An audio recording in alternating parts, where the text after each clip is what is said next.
وما أرسلناك إلا رحمة للعالمين.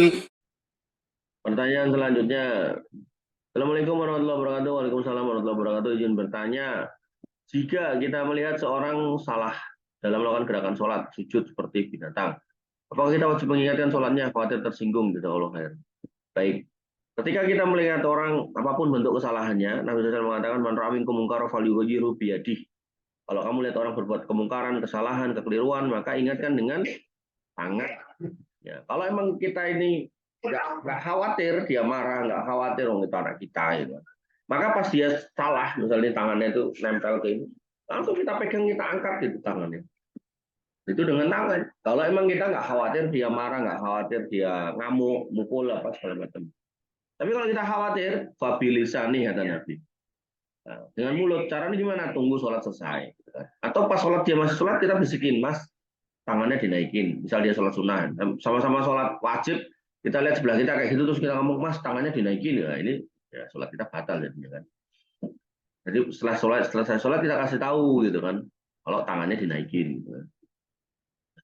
Terus kalau kita masih takut juga, aku dia tersinggung segala macam gitu kan, sebenarnya itu bisikan setan. Jadi kalau kita omongin aja dia nggak akan marah.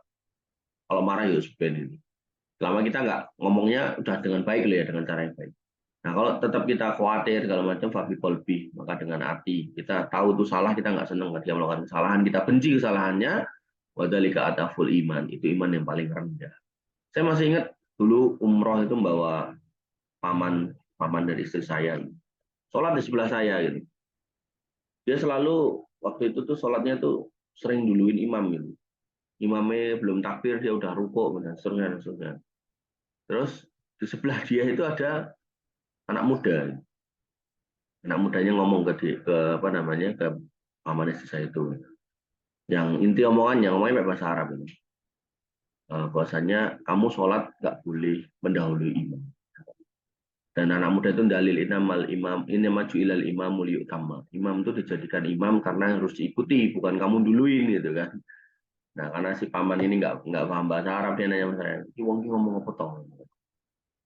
Nah intinya gini om, gini terus akhirnya ya dia malah tersinggung gitu kan. Tapi kan dia ngomongin si om ini nggak paham, si om ini tersinggung ngomel-ngomel, si itu juga nggak paham gitu. Nah saya sebagai orang paham saya ngomong sama orang yang nasihatin, makasih ya. Gitu. Udah gitu aja. Artinya sebenarnya harusnya ya seorang itu kalau dinasihati orang harusnya senang. Berarti ada orang yang perhatian sama kita. Ya. Jadi berarti gini loh. Kadang tuh ada perempuan ya, mungkin ya keluarga saya juga ini. Kadang tuh pakai kaos kaki, cepet-cepetan nggak sengaja, cepet-cepetan. Akhirnya ada roknya yang masuk ke kaos kaki gitu loh. Terus akhirnya roknya itu kayak kesingkap gitu. Terus dia jalan itu.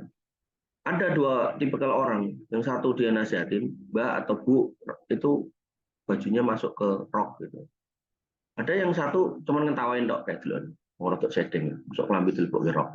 Salah. Masuk kelambi, masuk rok dilebok kaos kaki kan gitu. Nah maka tentu kita akan senang dengan tipikal yang pertama ini loh, yang nasihatin. Nah hakikatnya orang nasihatin tuh baik, berarti sayang sama kita, care sama kita, perhatian sama kita. Nah jangan sampai kita marah, justru kita ucapkan terima kasih kalau ada yang menasihati. Saya pernah ngalami kondisi kayak gini, jadi ada orang seorang imam gitu kan, imamin satu sholat. Ya.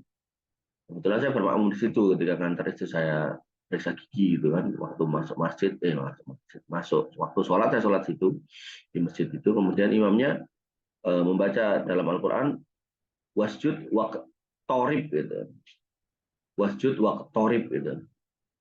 Terus saya merasa bacanya salah. Nah kebetulan di depan saya itu ada Quran yang dijejer. Terus saya ambil Qurannya, tak buka gitu kan, pada ayat tersebut gitu kan. Ternyata memang salah, benar wasjud wa tarif gitu kan.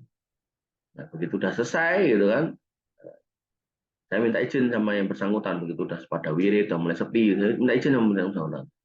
Mohon maaf Pak Ustadz, gitu. Kalau di kampung kan orang yang imamin itu dipanggil Ustadz atau Kiai tergantung kulturnya ya, karena di daerah itu daerah Muhammadiyah jadi Pak Ustadz lah. Kalau mungkin di daerah NU ya Pak Yai atau apa Mbak Yai. Maaf Pak Ustadz gitu. Nah punten tadi jangan baca ini toh. Oh, Mas. Nah, ini di sini tertulisnya waktarib bukan waktorib gitu. Oh iya, saya tadi baca waktarib gitu. Waktorib. Iya, jangan tadi baca waktarib. Oh iya, matur nuwun ya. Makasih jazakallah khair dan seterusnya gitu.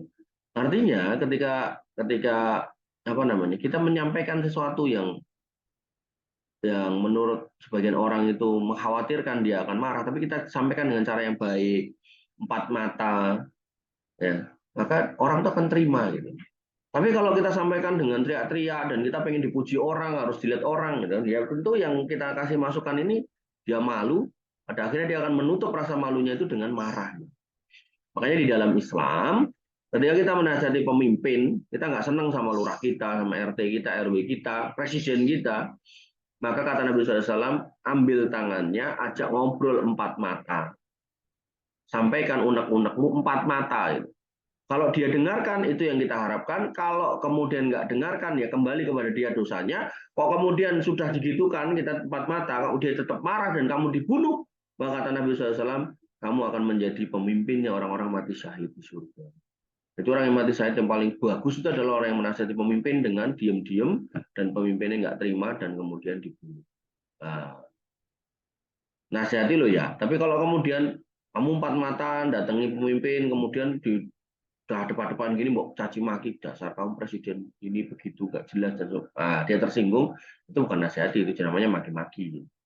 Apalagi maki-makinya di depan istana bawa massa, teriak lempar bom molotov, ya udah kamu dibalas sama polisi tentara ya sudah begitu juga.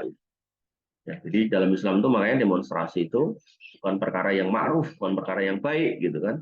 Karena dalam menasihati pemimpin tempat mata, ambil. Karena yang kita harapkan kan perbaikannya, perubahannya, bukan kesalahan orang-orang yang demo itu pengen juga dianggap orang tuh hebat, keren gitu. Shooting masuk TV, ya ini repot. Ya. Yang penting kan masukan disampaikan.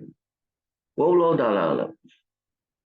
Baik, ini adalah akhir dari tanya jawab kita di pagi hari ini. Semoga apa yang kita sudah bahas dan kita sudah dialogkan, diskusikan, meninggalkan ilmu yang bermanfaat buat kita semua. Akhirul kalam, subhanakallahumma bihamdika, asyhadu an la ilaha illa anta, astaghfiruka wa atubu ilaik. Assalamualaikum warahmatullahi wabarakatuh.